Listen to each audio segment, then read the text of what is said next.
Here tonight, we have Feeling Foolish. We have a great lineup of people tonight. So I'm really excited to introduce you guys to everybody. And let's get started. So first up, we have Michael Cavanaugh. There's Michael. And then we have Buffy Shutt. Hello, Buffy. Great. Hello. Then we have Elaine Madsen. Elaine, now you can turn your camera on. Elaine, one more time. There we go. Excellent. And then Smokey Miles. Smokey, where are you? Video on Smokey. Excellent. Okay. And then Rick Sandack. There we go. Excellent. Feeling Foolish with the nose. Beautiful. Shirley Sniderman, come on down. Excellent. Hi, Shirley. Joseph Walsh. Thank you, Joseph.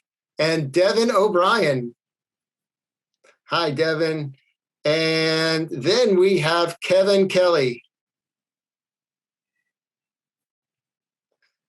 Excellent. Hello, Kevin. Fantastic. Well, now we are going to get going. We're going to start off with Michael Cavanaugh. So everybody enjoy. Have a great night tonight. And then again, when we are wrapped up, there's going to be a little talk back with the poets, and we'll talk about life, liberty, and the pursuit of happiness. Okay, so we are going to start with Michael Cavanaugh. Bonsoir, mes amis.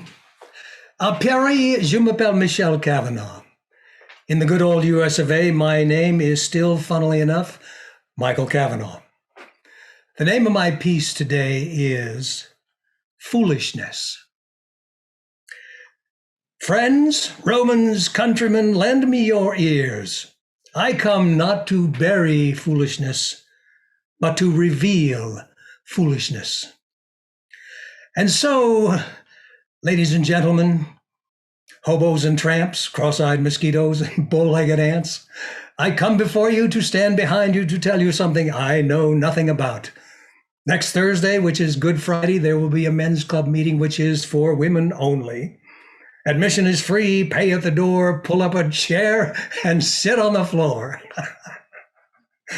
My fine feathered friends, pray, consider. Consider, contemplate, mentally cogitate, and masticate. Could what you just heard be called pure and unadulterated foolishness? Nay, nay, say I, not at all, not a whit. Fantastical frivolity, to be sure. Semantical silliness, may bien sûr. Laughable ludicrosity, yes, yes. Again, I say yes. But foolishness? Ladies and gentlemen, hobos and tramps, cross-eyed mosquitoes and bow-legged ants, you want foolishness? Listen to the following. Could it be real or true? Listen along with me, please, won't you?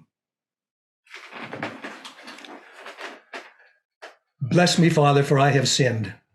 It's been a long time since my last confession, a very long time indeed.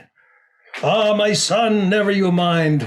You're a good lad in the eyes of you-know-who. I absolve you of any naughty misdeed. In nomine Patris et Filii et Spiritus Sancti. Amen. Go now. Go now, say 3 Our Fathers and 3 Hail Marys, and your soul will be free. Next. Ladies and gentlemen, hobos and tramps, cross-eyed mosquitoes and bow-legged ants, give this some thought.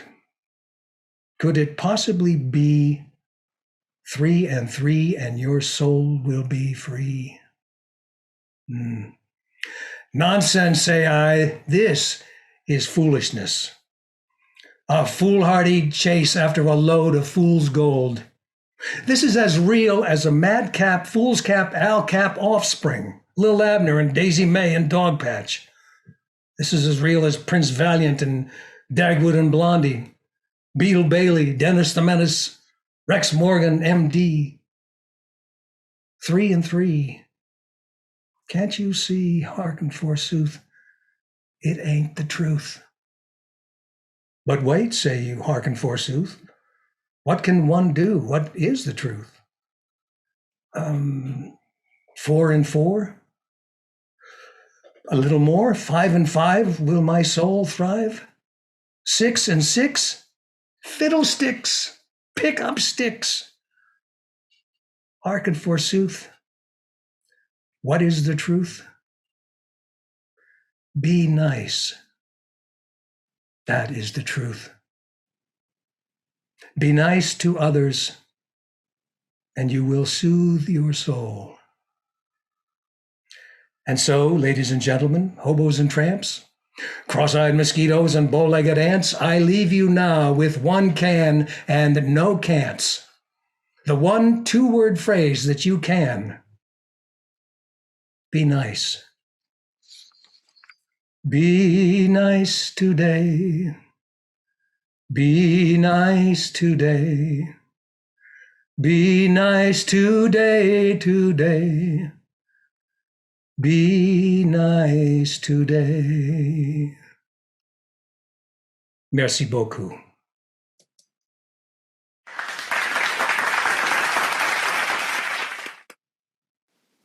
This game. Why get into this game when you don't understand? Their talk of poems, secret and offhand, like marriage, gigantic, inside, small. You feel late to the party, gulp a few drinks, yes to espresso, espressos, a speedball.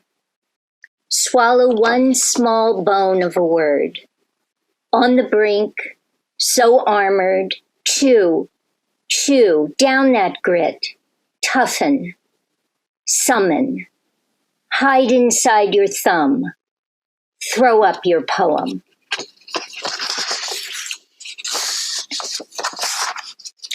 Big butt. Poem swings her big butt down the hall, disappears into the break room. Poem is the office, drudgy and dreamy. Poem carries on 3 conversations at once. Poem's got fast fingers, doesn't wear glasses. Poem ramps up the heartbeat, overheats the room, takes over the meeting. Poem follows me home, texts me, tries to FaceTime. I don't answer. I'm asleep. Poem hates me.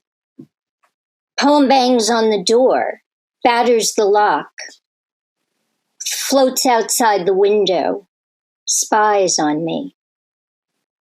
At work, I call a window washer to sway 30 floors up to wipe off the sex, the message, Poem's breath. Poem shows up unannounced, crowding into my cube. I offer Poem coffee, decaf, chai tea, a double espresso. I can't tell the difference between Poem and my desk, between Poem and the fluorescent lights, between Poem and the keyboard, between Poem and my breath, between Poem and being alone. Thank you.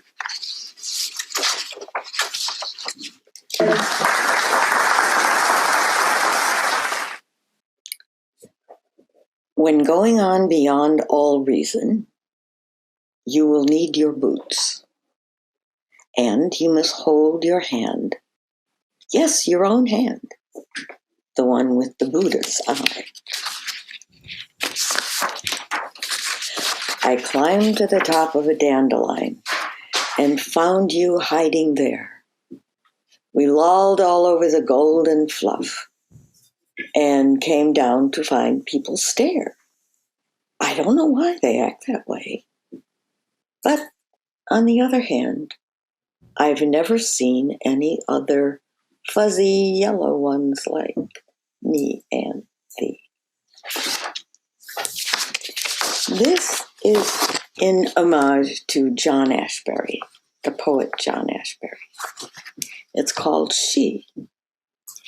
She is the author of Grin and Bear It.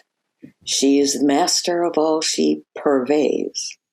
She is sobriety, tipsy with whimsy. She is a giant malaprop quote. She is a twilight tattoo of Tabasco. She's an irony whistling a prayer. She is a triad reciting credenzas. She is the nightmare's Gemini joy. She is an expert on cycles and seaweed. She is astride the wristwatch you tread. She is a fanciful cream puff of questions. She is the one who puts ice in your beer. She sings for voluptuarian cattails. She dances aboard the dandelion's kite. She dampens the desert with oysters de jour. She cancels earthquakes with crystal-eyed dyes. She strangled a gnat one night in Rangoon. She pitched a senator secrets in tune. She bawled the king of the afternoon moon. She stepped over petulant pipers and pastry. She twirled from the top of a biped kazoo. She ranged an icicle painting a monkey. She's gotten equipped with double-decked boots. She sees the whole Louvre in a cardinal's feather. She canned all the gerbils asleep in the hall. She once seduced a barbecued winter. She axed a whole river of radiant fleas. She's wrathful and wonder-eyed, sleeps in canoes. She watches for ox carts with pink ribbon wheels. She let out the spiders who were dressed in green sugar. She laced up the string beans, spiced without air. She yawns with aplomb and never is tired. She tap dances deftly with tarot-timed mice. She climbs under anthills to entertain turtles. She teaches Antarctican envelopes dice. She is denouement, laughing in cartwheels. She will take orders for needlepoint dust. She is behind you, launching your footsteps. She is an innocent, insolent bitch. Thank you.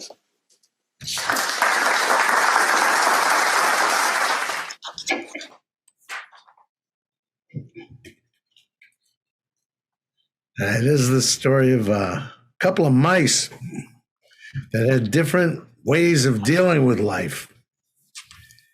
One was called Monogamouse and the other Polygamouse. There once were two mice, both not too bad, both quite nice. Each one followed its own fate in the manner in which it would mate. Now Monogamouse followed the trend of just one mousetress to tend. But Polygamouse didn't give a fig, 'cause Polygamouse was a polyg. Monogamouse had a mousetress he cared for, only one in his life. He never ever thought to share his love with others. This mousetress he called his wife. But Polygamouse was like a hummingbird, flittering from rodent to rodent. He felt the need to spread his seed. Yes, it made him feel much more potent. Polygamouse tried each one to hide, every one from the other. He'd go hither and yon and jump upon. Each one he'd turn into a mother. And every one seemed to understand. Polygamouse had his ways to catch her. They worshipped him mostly from afar and admired his mousely stature. Oh yes, some complained from time to time he was not there for their mouselets, but they understood since the loving was good, they were his necessary outlets. while Monogamouse stayed at home, tending to his wife and his nest. Polygamouse was gallivanting around, tending to all the rest. Now, Monogamouse's wife was happy for a while, but then she grew discontented. She got displeased. He didn't bring home enough cheese, and besides, she was becoming demented. So Monogamouse looked at Polygamouse, who spread his jism with joy, and he thought to himself, look at his form of wealth. I'll get some too, for boys will be boys. So Monogamouse ventured out one night and rescued a mouse from a trap. Next thing he knew, he was huffing, puffing, she too.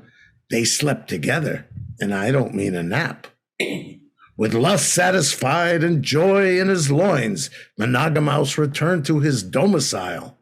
But his wife was alert. She sensed she'd been hurt, and it was then she became rather vile. She spit in his face and ripped up the place and kicked Monogamouse into the foyer. She denounced him in the hood, told her ma he's no good, then ran under the door of a lawyer. Meanwhile, Polygamouse was flitting about, frittering away time and spreading diseases, while more and more he'd hear them shout, Polygamouse, you'd better go and find some cheeses. His nerves were worn. He was weathering storms, for each of his conquests brought dramas. Some claimed they didn't deserve him, some tried to serve him, and some didn't want to be mamas. Some took lovers to their loft, some wanted him oft, and some spread rumors he was ratty. Some got tough, some called his bluff, and some got him to admit he's the daddy. Poor Polygamouse could find no home, no roots, just endless adventures. Living on scraps and evading traps, his mother found out, and it wrenched her. Meanwhile, Monogamouse tried to recapture his wife, but got smashed on the skull by her attorney. He'd lost his nest, his life was a mess. Yes, he felt his world had become an awful journey. He nearly died. He had to go run and hide. His cheese had all been given to his mouselets. Just because he tried to get satisfied, his wife in her pain made him houseless. The vows, the nest, the cheese was all gone, and the wife in her rage was still jealous. And to all that they'd worked for, they could not hold on. It was reduced into little mouse pellets, deposited under the lawyer's desk. Oh, yes, it was a mess. And Polygamouse had to hide underground. His little mouse mind was no longer sound. All his troubles burst just like bubbles. He got lost and never was found. The meaning of this story and the moral of this tale is though no one's ever built a better mousetrap, maybe some have tried and failed, but mice get trapped in many ways, and not just snap, boom, and bam. They might start out jumping in a jar of jelly, but they all tend to end up in some jam. Thank you too much.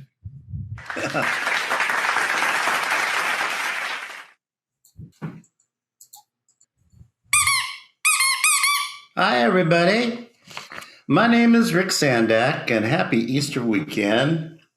I'm a writer, and I'm a longtime comic at the Comedy Store with my my name on the front wall between Jim Carrey and Sam Kinison, which always reminds me of comedy stand-up's number one rule of survival: keep your day job.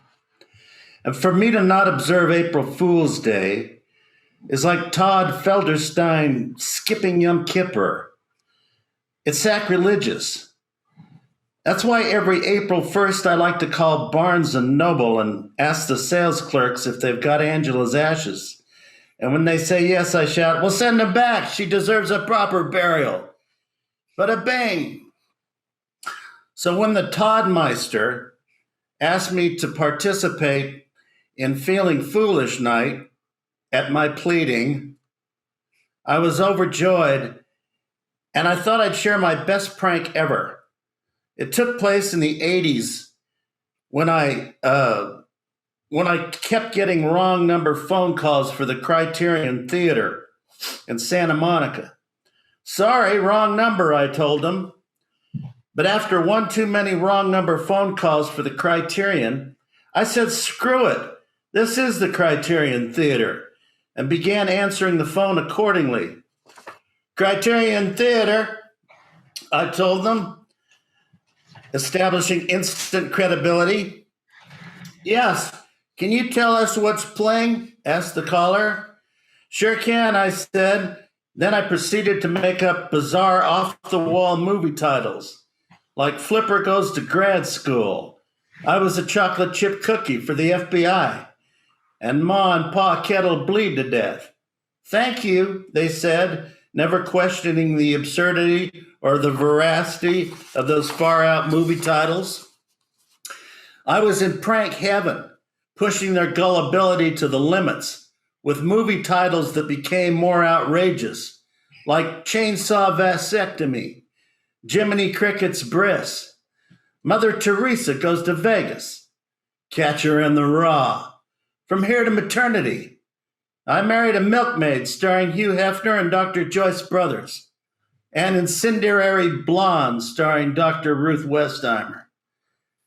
The calls became more and more ludicrous, offering free popcorn and soda to any callers under 50, as long as they showed their photo IDs with date of birth. I asked one caller if he liked Milk Duds, to which he replied yes, and I said, good, because we've got only one box left and it's yours if you tell me your first name. And he did, Steve. Good, Steve, I'll print it on the box. It's yours, I replied. I told other callers they could get in for a penny if they whispered the secret word Gazarium at the box office. Gazarium was my dad's made-up word for the male reproductive organ. Now what's the secret word, I asked them before ending the phone call. Gazarium, they replied. You're good to go, I said.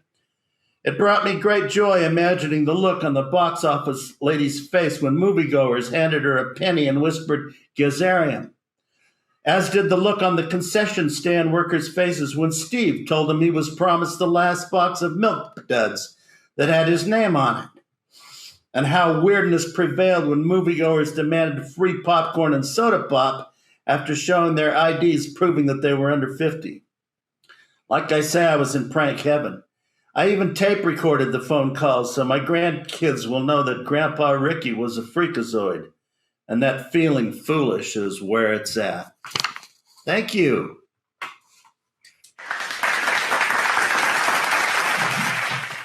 My first piece is called Tomfoolery. To my dearest and older friends of longest standing, I offer this. 80, old lady, the doctor once said.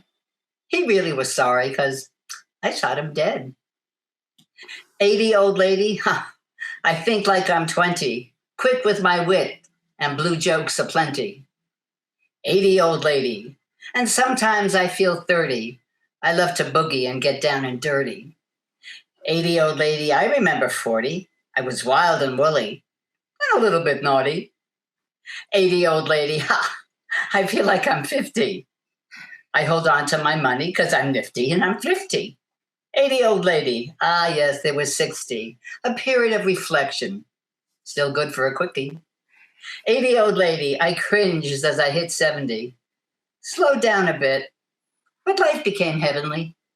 And now again, 80, not old at all, loving every minute of life, the best I can recall. And the next piece is called Fiddling Around. April Fool's Day, the subject of choice, may give someone a time to rejoice, like fooling a friend with pranks to no end and giving the Joker a new voice. Nero, an emperor of Rome, ruled in 54 AD.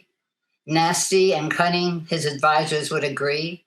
Rome burned, Nero fiddled. He remained quite the riddle. And as he claimed upon death, what an artist dies in me. Jack Benny was known for playing his strings, but the TV networks had planned other things. He portrayed as a miser. He was always the wiser. And throughout his career, I'm only 39, he would sing. No one has ever seen him. There is no proof that there ever was a fiddler on the roof.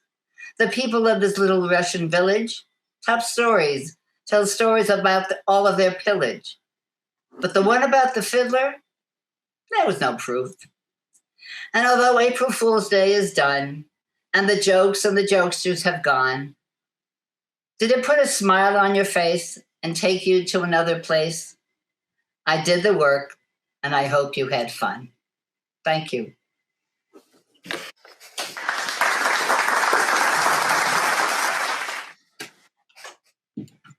This is called The Hummingbirds Have Been Banned. The hummingbirds have been banned. The hummingbirds have been banned. The hummingbirds can't be banned. The hummingbirds have been banned. The hummingbirds will band together. The hummingbirds will fight the band. The hummingbirds have been banned. How can they possibly be banned? They simply can't be banned. The hummingbirds can't be banned. The hummingbirds have been banned. Who will enforce the ban? No one will enforce the ban. No one can enforce the ban. The hummingbirds can't be banned. The hummingbirds can't be banned. The hummingbirds have been banned. Together we'll fight the ban. We'll fight the ban together. You know it can't be done. The hummingbirds can't be banned. The hummingbirds can't be banned. The hummingbirds have been banned. We'll hum. We'll fly together. Iridescent will fly together. The hummingbirds can't be banned. The hummingbirds will never be banned. The hummingbirds iridescent. We'll poke out our tongues. We'll suck at the honey and treacle. We'll enchant everyone we meet. We'll stop at every blossom. We'll sip at everything sweet. The hummingbirds can't be banned. The hummingbirds can't be banned. The news. Did you hear the news that the squid got lost in her ink and the sky took a tumble very close to the floor and the moo cow looked humble as the milkmaid milked more? Jenny the cat. The curtain shreds in that glaring, smeared sun. Don't try the door. Ever since winter, it's been stuck. The cat's wound tight over there like a bun, a twitch here, a twitch there, maybe a dream or just an itch. Cats. No leaves stir in the broken light. No little mouse runs about. No dust mote.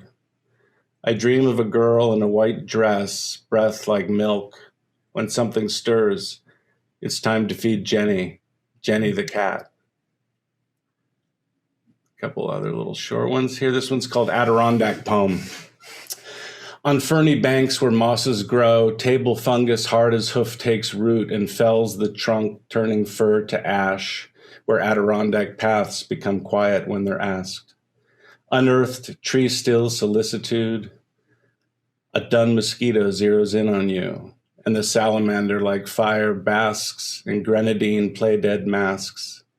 Gnats teem on the water in a fist of silvered black, its shiftings and its size and the half-dreamed green color of dragonflies.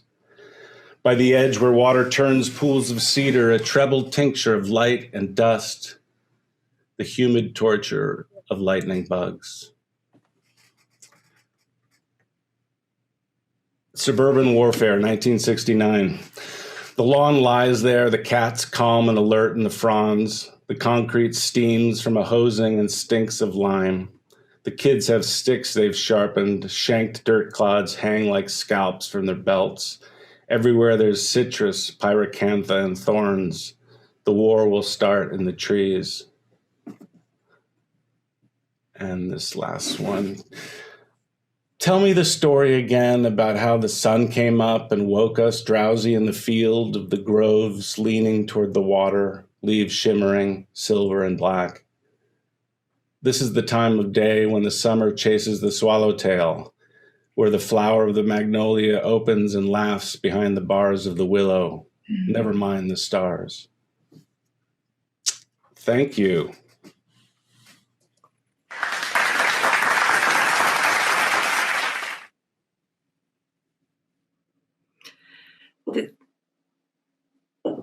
This is called Lunch Hunch.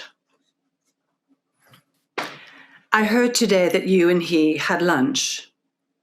You left your names when the machine did chime, then spoke to set a place and pick a time. You had something in common, was the hunch. The two of you went out to lunch today, discussed the specials on the menu, and shared a smile as the waitress walked away. There's a beauty found in every venue. He ordered coffee, he had tea. The two of you opened up despite the discrepancy, then talked about everything except about me. Then, shaking hands, you parted company, each at ease, now sure of the secret hope. It had to be he whom I loved the most. This is another sonnet. It's called Mechanicals. I like them. They will never bother me. We talk of gloss or semi-gloss, of paint, debate which can and which consistency best will serve the surface that I face. I know they will not talk to me of me. They note not the sad aspect of my brow. They don't detect the deep, dark hole in me, how I stand by its hungry, open mouth. If I spoke of a hole, sure, they'd patch it. They'd offer spackle, something practical. When I've a passion, I'm apt to hatch it in an aisle amongst mechanicals. I go there. I know there. I'm safe, unseen. When a flash of compassion would unhinge me. This one is called How I Made Houdini Smile. I could see in me, she saw the possibility of a bond. She longed for intimacy with me. She watched with cat-like eyes like spies. Her eyes assimilated me, studying my moments between moments. But I perceived the trap. I saw the chairs positioned for a chat. The quiet house, void of noise and others, the stage was set for a tete-a-tete. There were even props, a plate piled with cookies on the counter, clearly cut from a tube in the freezer. Were these lure for likes of me? I wanted it not. I fought, without gesture, without a wiggle, without an insult even, only with will.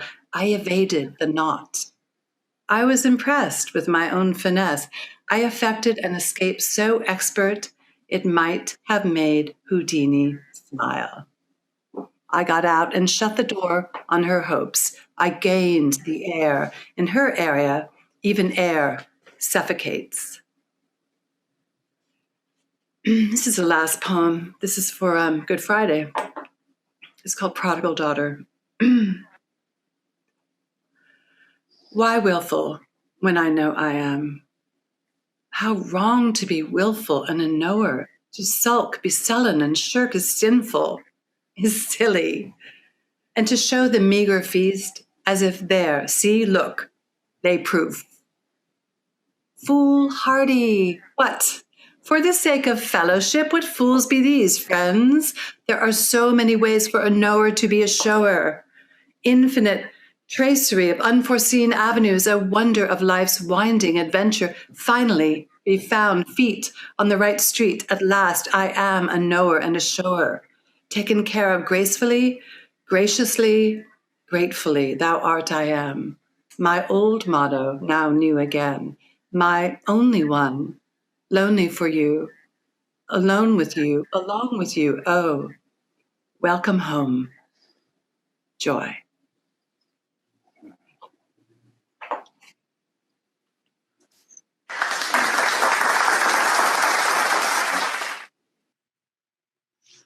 There's more Japanese drinking in this New York City bar than American citizens. Who makes the better car? The Jewish stand-up comic states as he sips and sips sake. The yen are doing nicely. I am divine comedy. And the bartender, he offers me a critique of my songs. He says I get the message, but the verse goes on too long, and the words don't fit the music, and the music's out of sync. There's peaks and lotties. Tension, surprise, release. Now the drummer sitting next to me is going deaf in one ear. He chuckles light and have some fun because no one wants to hear. You foaming at the mouth, boy, galloping to catch the 4 horsemen of apocalypse, war, famine, death, and pestilence. It's impossible to originate.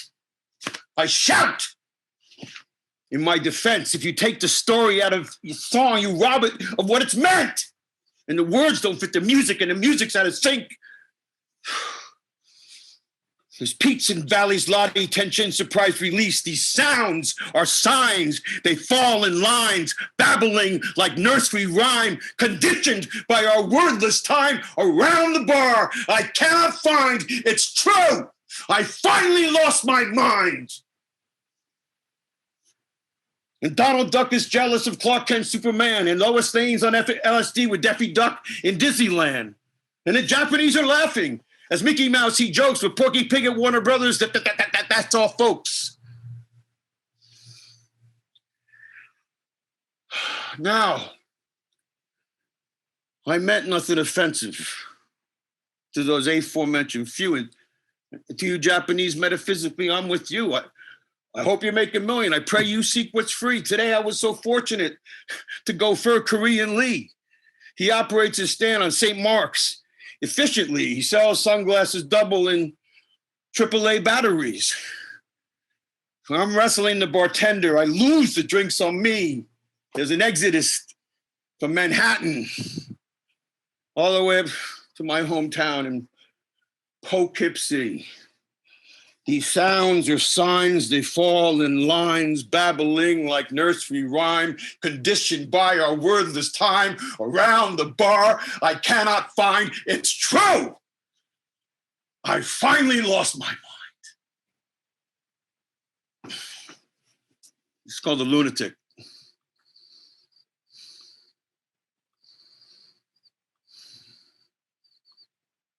It's been harder late. Getting up in the morning.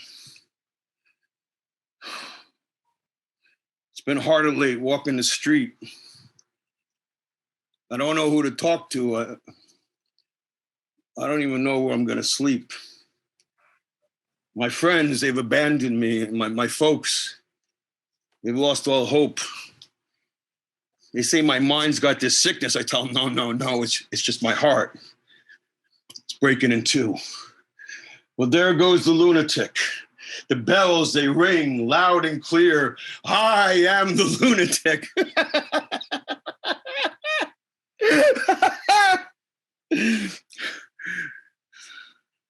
Was there laughter before the tear? Was there laughter before the tear? How did I get inside these streets? And how will I escape if the exit and the entrance doors are both part of the same real estate? No, I don't belong in these sidewalks, girl. I don't belong in no shelter. I don't belong to no state, baby. I just belong in your loving arms. There goes the lunatic. The bells, they ring loud and clear. Ding dong. I am the lunatic.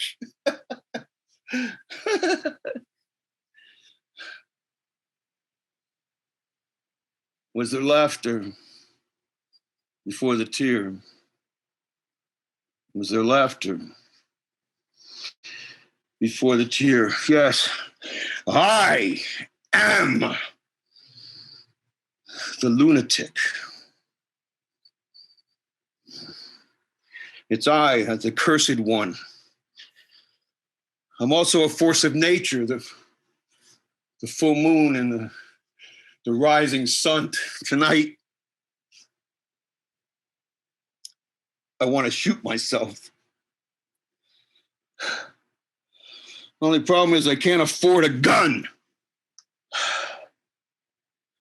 Doctors, won't you heal me? Lay me down. Let me rest as one. There goes the lunatic. The bells, they ring loud and clear. Ding dong, ding dong, ding dong. I am the lunatic.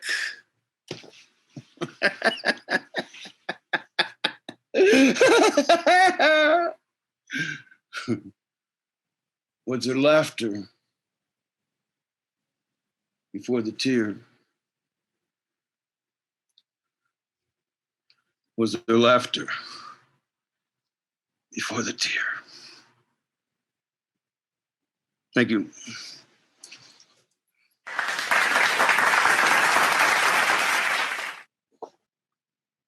Thank you, everyone. Holy cow, what an amazing afternoon, early evening. You guys are brilliant. You're absolutely brilliant. So please unmute yourselves. And to our audience, you know, we're actually, we have a nice audience on YouTube and a good audience here. If you guys would just raise your hands, that would be great. And then you guys can just chime in and anything that you want. We have lots of questions. I just want to ask about our poets before we get going, if they want to share anything off the cuff about before we start getting into our whole talk back and Q&A. And do you have anything that you want to share outside of your poetry, this whole process, or what's been going on this past year? Quiet. Yeah, Shirley. Well, it was such a diversity of poetry, of words. It was almost too much to absorb at one time. You just got into one person, and then a whole different ball game began, and it was really amazing. I so agree. It was diverse and thought provoking and so solid. It was just yes. I probably won't sleep tonight just as I go over everything that happened actually today. So, anybody else want to just chime in? Yeah. Go ahead, Elaine. I want to know if Kevin has some smiles left. You were so sad. Smiles. Smile for us, Kevin. Great. And so our audience, you guys can either, if you want to comment, just raise your hand, or you could chat in, or you could jump with the Q&A. And that's it. How many of you guys are I mean, is this poetry a hobby, or is this something that you do frequently? I mean, have you been up? Have you been to poetry reads? I mean, how has all of this unfolded? Is anyone, Buffy, what's your poetry background? I would say it's a serious endeavor of mine, and I started years ago writing long form fiction, and then I transitioned into short stories, and now I think I've found a medium that works for me in poetry.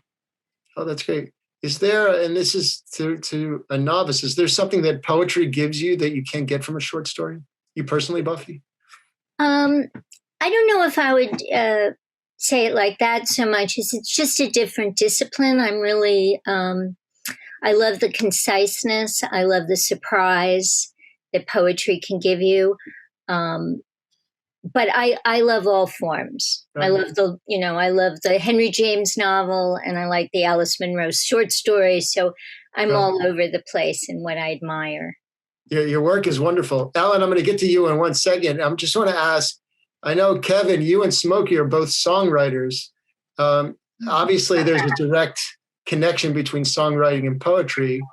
Which came first, or did they sort of come simultaneously? Well, most of the stuff I'm doing are songs, actually, that I find very. I'm going to bring some stuff in that are not songs, but I believe that my songs stand as poetry. I like to have the belief that I do in that. So it's kind of interesting taking it from singing it or playing guitar with it. Like that song, The Lunatic, is at 3/4. There goes the lunatic. Right. But so it's so doing it with words, is challenging, and also because I'm an actor, I feel like I don't know. Sometimes I feel I'm critiquing myself when I see these tapes, and maybe I should just be like the English and just recite, make sure I hit all the points in the diction. It's clear, rather than be, emoting and scratching and crying and belting and bellowing. And very powerful pieces today. Thanks. I enjoy the process. I feel it's something it's just fun to do. It's something I've never done before, really. Yeah. Great. Really moving. I mean, I find that as a general rule, but not totally. If it's got a chorus, that you could sing it, then you make it a song. Mm-hmm. If it's not, then it sounds like a poem. Or if it doesn't have the sensibility of something I'd want to sing or somebody'd want to sing. Right. Yeah. That makes sense. Let me just jump to Alan really quick, and then we're going to go to Elaine. So, Alan, go ahead. You're on. Hey, thank you so much. I just wanted to echo what Shirley said.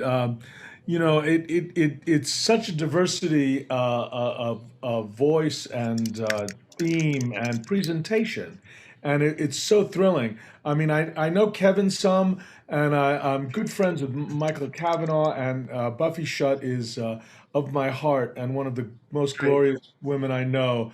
And I have to say, to watch these people over several weeks, and that goes for everyone, develop and grow and present more and more of their work and become more and more what feels like confident is a real joy. And I really thank you, Todd, for going out of your way to include this because it is a kind of theater. It's spoken word. It's the beatniks understood that, right? The whole beat generation, and I think the young kids and rap grew out of that as well. And I think it's really a joy to see this as part of theater and performance. And it works really well for Zoom, because I personally am a little over Zoom plays, but we got a little more time to still do this because we're not ready to go back into the rooms yet. Anyway, that's all I wanted to say. And I wanted to just thank you all and send my deep regards to everyone. Oh, thank you, Alan. We love having you here. And it's great. And yes, I know people are over Zoom plays, but don't be too over them yet. All right. Elaine, you were going to say something? Oh, yes. I wanted to say the process for me often feels as if the poem comes through me. It's as if it comes from somewhere else. And when earlier, I think it was Buffy was saying the poem is knocking on the window, or it's trying to get in, or she's trying to avoid it. It's something like that for me. And a funny thing is that sometimes I will feel like I have the perfect rhythm, and this word that's the one I want to use, but the poem won't accept it. It's really annoying. Wow. But that's just what I wanted to say. Great, thank you. You can save it for another one. Sometimes that happens, yes. Michael, yes. It's interesting for me because I've never written poetry. And when you first started talking about this, the first piece I did was, in fact, a song that I had written as a poem many years ago. But the last one we did, the Valentine's Day one, and this one, when the subject came up, I had no idea. And I had just kind of written it off. And then both times, I told you about this one, Todd, in the middle of the night, this is literally true. In the middle of the night, I woke up and started writing. And I had to get out of bed, literally into my office and start writing for about 2 hours. The next night, the exact same thing happened. I woke up, it's like the muse is giving me a shake. Otherwise, I never knew anything about poetry. I've been, doing this acting business for a long time, and I love doing other people's words. But when these inspirations about poems come, it's really fun to be able to come up with something that is mildly meaningful and enjoyable. And hopefully the folks are enjoying it as well as they are enjoying everyone's stuff. So it's been a unique experience for me. Yeah, your pieces are terrific. So to me, it's like you've been doing it forever. So, thank you. And Gerald James asks 2 questions. He says, is the mouse poem autobiographical? And if it is, how dangerous was it to tell? Yeah, I think it was autobiographical. Different phases of life. But I admit I did write it quite a while ago. I just thought that would fit the April Fools, That was perfect. It was great. It was great. It was such a wonderful evening, and everybody. Shirley, did you have something to say? I wanted to add on something Buffy said. For me, poetry is getting the point out in as few words as possible. I find a beginning, a middle, and an end, usually a punchline. I have done stand-up comedy, and I try to incorporate some of that into what I do. So yeah. Got it. Well, it's all beautiful. So if I'm going to leave it up to you. Yes, Rick. I was just going to add that Shirley's right. The comics loved Charles Bukowski, who was a great, working man's drinking, smoking, drugging poet. And a lot of his poetry really translate. They look like a lot of them could be stand-up bits. So she's right. Mm-hmm. Devon. I just wanted to jump in here and say, just something Smokey was just saying is that different phases of I've written poems for really my whole life, and but different phases, sometimes it's code, like there was a phase when it was code, like it was a way of telling my secrets, was writing poems. And then I found a few years ago when all these dreadful things were happening, like 9/11, like Newtown, the massacre of children. I like Michael, I'd be awakened in the night and like, I have to write about this. This is the only way I can grapple with something so large and dreadful. But I also want to say, hey, Rick, that I was very embarrassed because I was laughing so hard during your story of your. It was great. So hard, I thought I'm going to have to leave my Zoom box. Oh God, that's the best compliment you could pay a comic. Thank you, Devon. I was like. I actually jotted down "Mom and Pa Kettle bleeding to death." That was funny. That's what a comic lives for. I mean, that's like money, making you laugh. That's where it's at.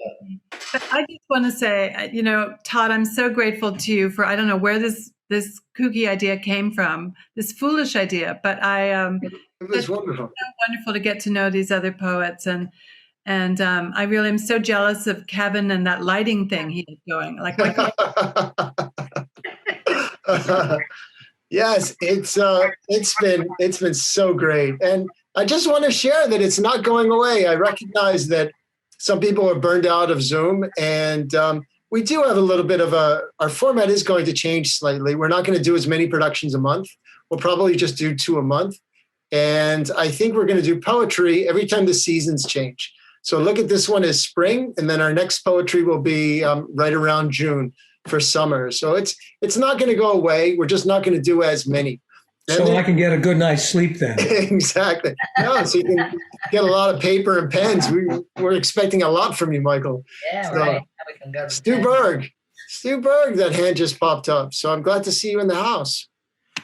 Well, I'm glad to be in the house. First of all, I thoroughly enjoyed you guys.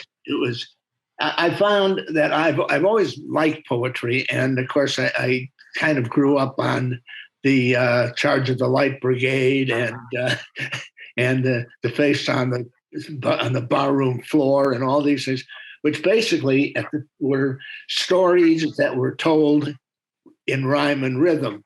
And what I like now is that I find as someone who's listening to poetry that I'm challenged.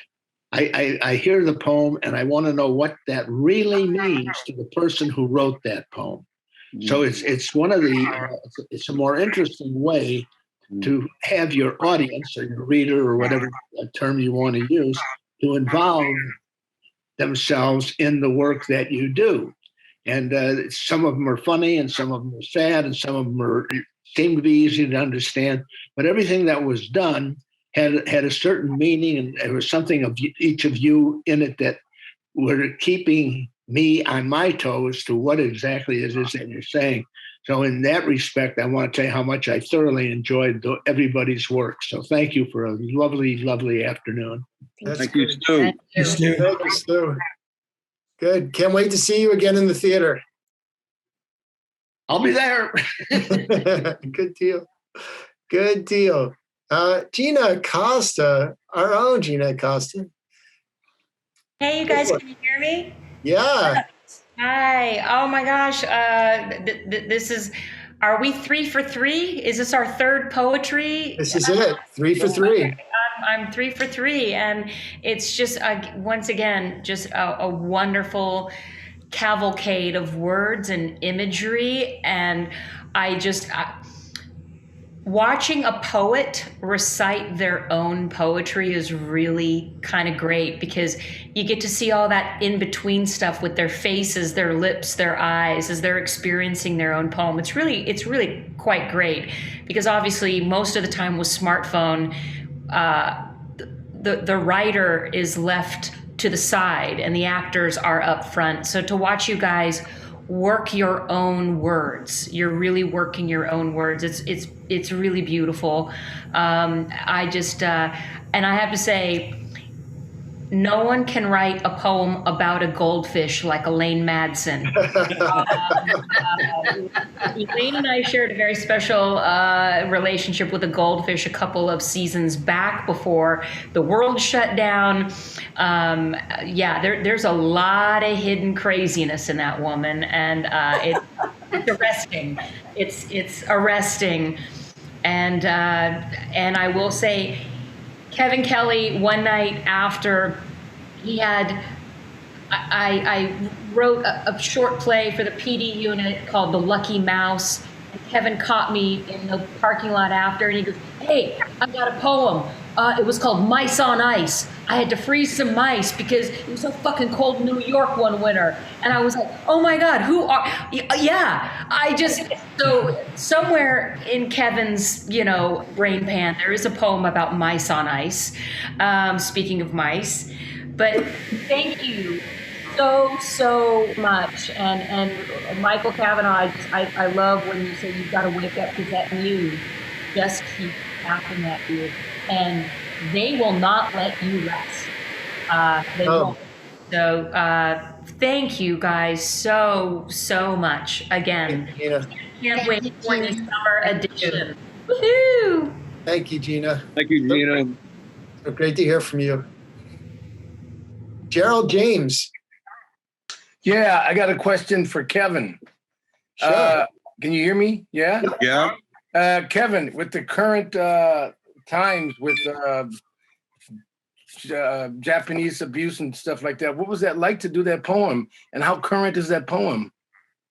Oh, that's a good question. I actually did it in the rehearsal that we had yesterday, because I wanted to not be, I wanted to not, because I know we're in a sensitive time with the Asian Americans, but it was really about me and me being drunk with the sense of everything that was off kilter, So I don't know, it's kind of